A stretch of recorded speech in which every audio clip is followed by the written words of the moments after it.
Alright, so you guys are watching this because I'm not here today. Mr. Herodes is going to be here today, but I'm going to actually teach you a little bit first. Then Mr. Herodes is going to sign the homework. It's over here, you probably can't see it, but Mr. Herodes will tell you what that is. You guys in period 2 already have the homework. It's that worksheet and the bookwork that's written on the board. So first we're going to watch this. Then you're going to have time to do that. That's going to be due tomorrow, which will be Friday. I also have your tests that I'm going to either have Mr. Herodes hand out today, or I'll give it to you Friday, and then you can go over some of that on Friday. Alright, so first, a little warm-up question. Systems in nature tend to progress towards blank entropy and blank energy. Try not to use your notes. See if you can remember. Remember my analogy, as we age, as people age. I'll give you 15 more seconds.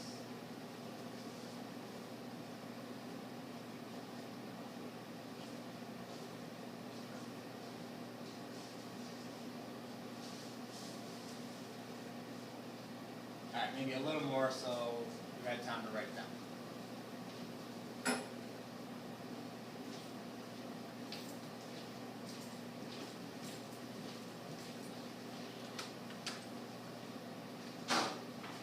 Alright, well, since I can't call on somebody because no one's here, which is weird for me, the answer is high entropy and low energy. As things progress, like people, we get older, we fall apart, we break down, we literally kind of decay, skin falls apart, a lot of chaos, disorder. High entropy, low energy. People move a lot slower when they get older. They just don't have as much energy. But this goes for other things in nature as well, but that's my analogy. Okay? I just wanted to go through that again. That's a pretty common Regents question. Alright, so let's pick up where we left off on Tuesday. I think my explanation of kinetic energy in Kelvin was a little confusing, so I'm going to review that a little bit before we learn something new, and then you'll have your homework.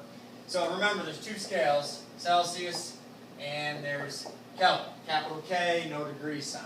The only difference between the two scales is 273. So remember, the freezing point, melting point of water, 0 degrees. The boiling point of water, 100 degrees. Converted to Kelvin, it's 273, 373. These are important temperatures to know. But what I want you to understand is the difference between these two is 100, right? You subtract it, it's 100. The difference between these is 100. So change in temperature between Kelvin and Celsius is the same. What does that mean? If we change the temperature or heat something up from 273 to 373, that's still only a change of 100, the number 100. If I heat something up from 0 to 100 degrees Celsius, it's still a change of 100. The biggest difference is that formula. Degrees Celsius plus 273 equals Kelvin. You just got to remember the conversion. But the actual change in the scale, 273 to 283 or 0 to 10, the change will be the same. Okay? That's one thing I wanted to kind of reiterate. The other thing I want to mention or go over again is that only the Kelvin scale is directly proportional to kinetic energy. So if you have Kelvin and kinetic energy, that's a directly proportional graph, right? As kinetic energy goes up, Kelvin temperature goes up. And vice versa. As Kelvin temperature goes up, kinetic energy goes up. If your kinetic energy goes down, Kelvin goes down. And what does kinetic energy mean? Remember, kinetic energy is how fast particles are moving.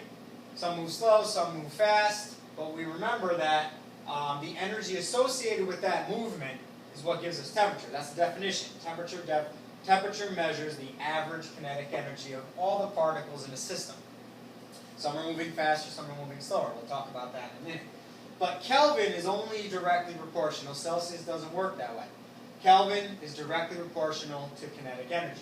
That's where this graph comes from. So whatever happens on the Kelvin scale, that's what happens to kinetic energy. We also talked yesterday about absolute zero. Remember that 0 Kelvin. Wanted to review that with you. all motion stops at absolute zero, so there would be no entropy. We talked about that. The only other thing I want to review from, not yesterday, Tuesday, is that example I wrote with the factors, right? Factor of 2, or if I increase the temperature, how does that affect the kinetic energy? I don't think I did a good job. You're probably a little confused. So let me go back to the same example and kind of re-explain that. If we have a substance or a sample at 10 degrees Celsius and we heat it, so we heat to 20 degrees Celsius. So you already have this written down. If we heat something at 10 degrees to 20 degrees, the kinetic energy is not doubled. And the reason for that is it's not using the Kelvin scale. If we turn this into Kelvin, add 273, it's 283 K. If we add 273 to this, that's 293 K. Remember our graph, put it over here, we have kinetic energy and Kelvin, directly proportional. So if Kelvin only goes up 10 units, your kinetic energy is not doubling, okay? This number is not twice that number. Even though it looks like the Celsius is doubling, that's irrelevant. It doesn't mean anything to us. So if we want to compare temperature and kinetic energy, we always convert to Kelvin first. And then you see it's not being doubled. So if you had a sample at 10 degrees and you wanted to double the amount of kinetic energy it had, heating it to 20 barely does anything. What you actually have to do is heat this 10 degrees, right? At 10 degrees, we have to heat it to, and this time I won't screw it up, 293 degrees Celsius.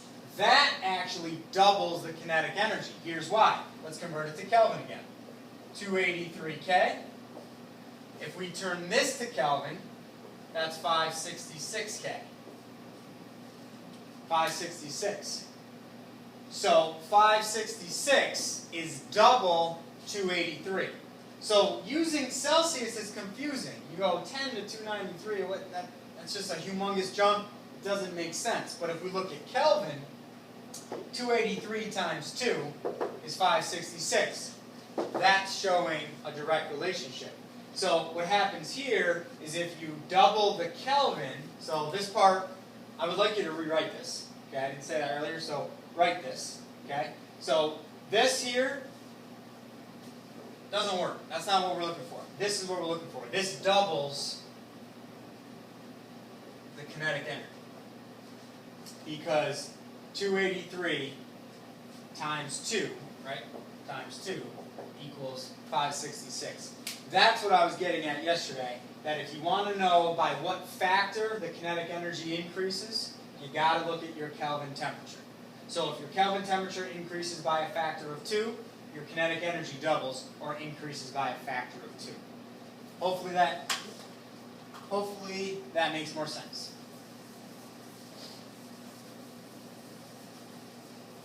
Okay. Using this, write this question down. If a sample of helium gas is heated from 200 K to 800 K, by what factor does the kinetic energy increase? And remember, it's increasing because temperature is increasing. So I'll give you a little bit of time, write that down.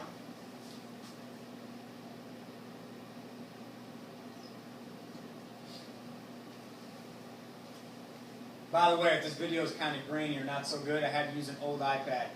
The new one's not working right. It's frustrating, so I apologize.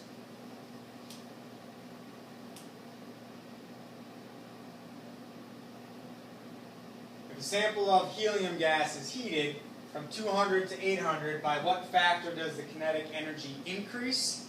I hope you had enough time to write it and think about it, so I'm going to move on here.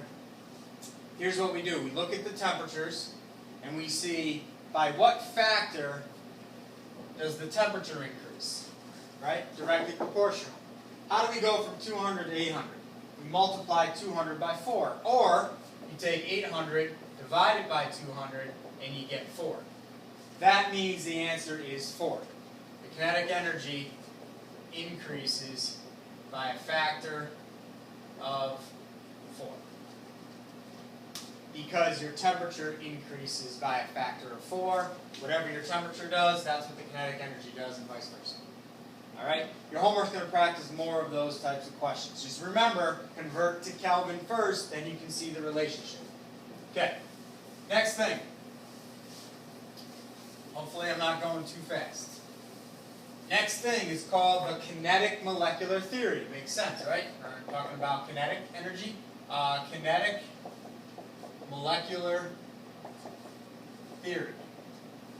I'm going to show you 2 quick videos. One is with the gas particles bouncing around. You've already seen it.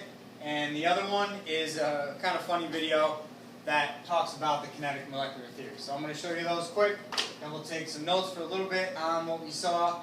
And then you'll have your work to do.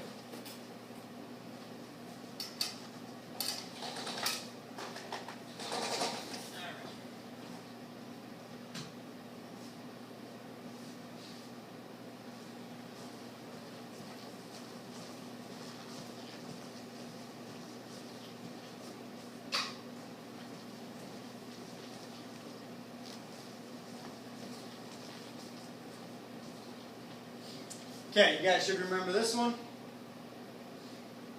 Kinetic molecular theory states that all particles and all substances are constantly moving. So particles are always moving. We know that. Vibrating in a solid, flowing in a liquid, bouncing like this in a gas. We focus more on a gas because it's easier to see and understand. Notice how the particles are moving in straight lines. They are moving randomly.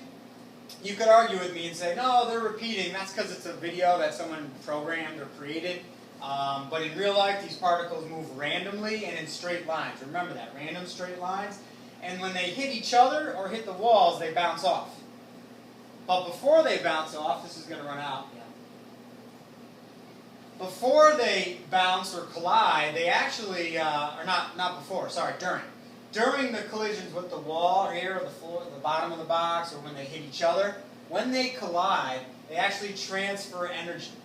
Okay? I think of boxing, I think of if you hit something, punch something, you know, all those people in life who lose their temper and they punch the wall or punch the lockers and they lose their mind temporarily. They shouldn't do that, but if they do, it usually hurts and they could break their hand. Why? Because there's a transfer of energy between your hand and the wall.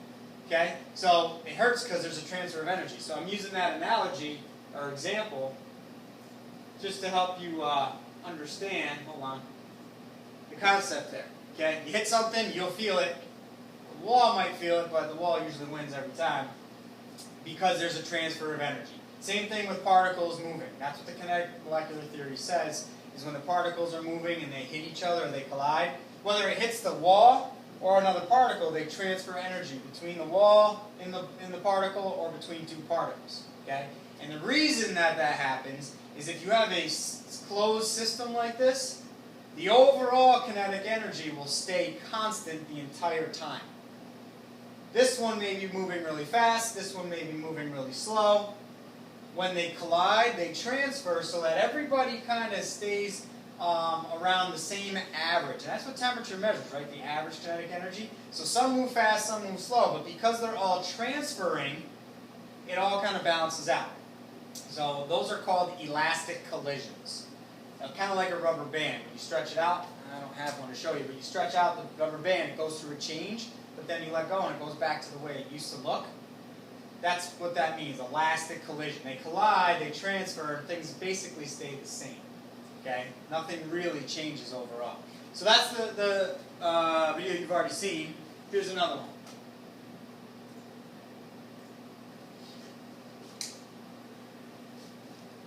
This one's kind of fun. And try and guess the song that they're playing in the background. Not this song.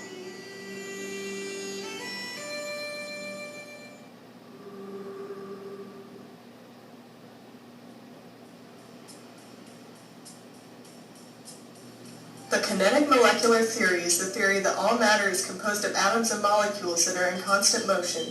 The particles move at random and hold kinetic energy. The more energy a particle has, the more and faster it will move. In solids, such as ice, the molecules hardly move at all and hold a regular pattern because the energy is low and the molecules are tightly packed. In a liquid, like water, the molecules have freedom to move around and have more energy. Liquids have the ability to fill any shape of any container they are put in. In gases like steam, the molecules have the most energy. Gases can expand and compress to fill any container. All matter contains atoms and molecules that are moving. The warmer the temperature, the more energy these particles have, and that is the kinetic molecular theory. Okay, so it's a very simple video. I just like it because the water molecules look so happy. And I also like that song in the background. But the point is, particles are always moving. Vibrating in a solid, moving a little bit more in a liquid, bouncing around like crazy in the gas. And what she said at the end, the more energy they have, the more they move. That's important. Okay, that's important. Let's write down all the things we just talked about, and then you can get going on your work.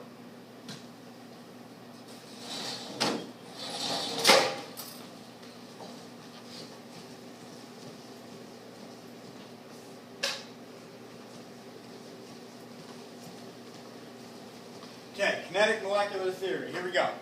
There are 4 things we are going to write, and then I will stop and you can get going on your work.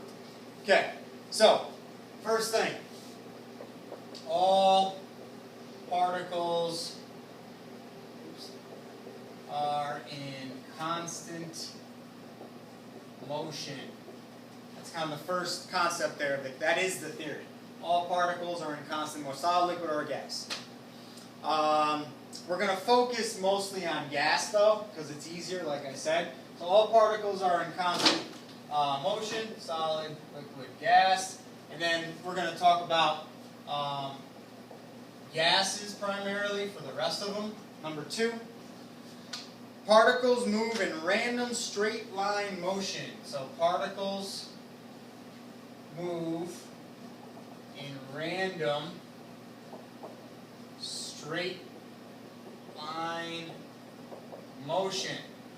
Independent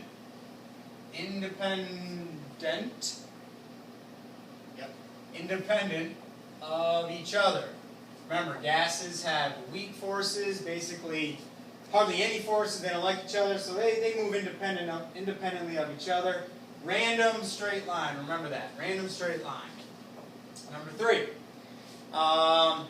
Particles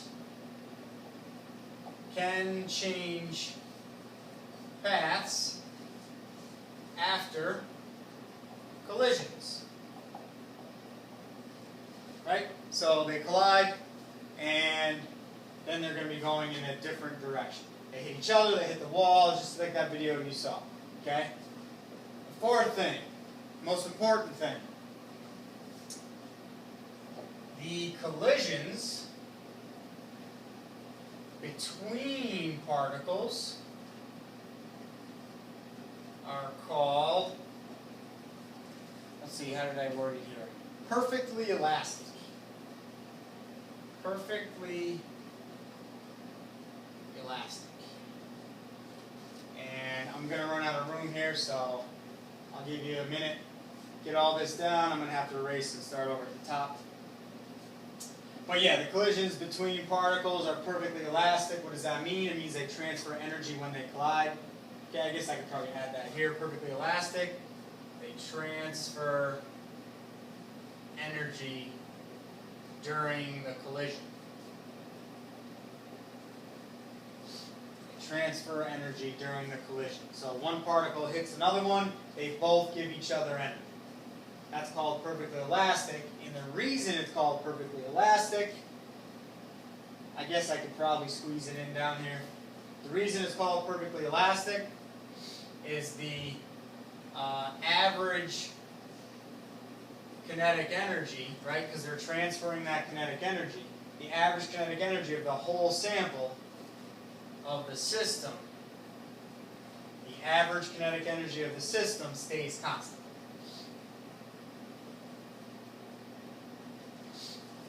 stays constant. I believe you can probably see that. So those are the 4 main points of the kinetic molecular theory. I've already given more than I thought I was going to. It took me longer than I thought. So I'm going to stop. I do want to show you, I'll show you Friday, kind of draw on the board and explain this a little better. But you saw the video. I think if you paid attention and you got all this, you should be good. Your homework's practicing going over this concept and the temperatures. So I'm going to give you another minute to make sure you got it all. And then I'm going to turn this off. You guys can do your work. And I will see you on Friday.